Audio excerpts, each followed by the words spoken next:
In this video, I'm going to show you how to use OBS Studio. OBS stands for Open Broadcaster Software. It's a free tool for recording and live streaming, and it works on Windows, Mac, and Linux. By the end of this tutorial, you'll understand the OBS interface and know how to start recording or streaming. Let's get started.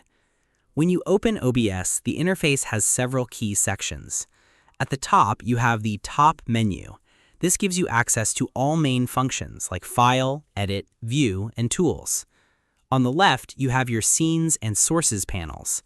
At the bottom, you have your Scene Transitions and Controls.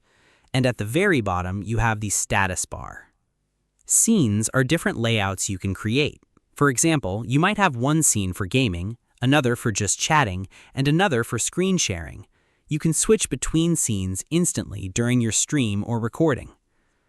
Sources are the content you add to each scene.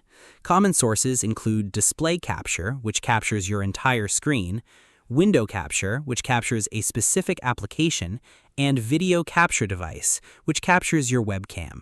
To add a source, click the plus button under the Sources panel.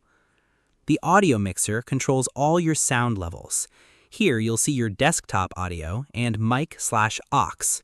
Use the sliders to adjust volume. Higher numbers equals louder, lower numbers equals quieter. This ensures your viewers can hear you clearly. Scene transitions control how you switch between scenes. For example, fade is a smooth transition where one scene fades into another. The duration setting controls how long the transition takes. 300 ms means 0.3 seconds. The Controls panel has the buttons you'll use most. Start recording, which begins recording to your computer. Start streaming, which goes live to platforms like YouTube or Twitch.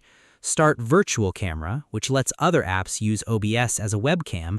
And studio mode, which previews your next scene before switching. And settings. Configure your audio, video, and output.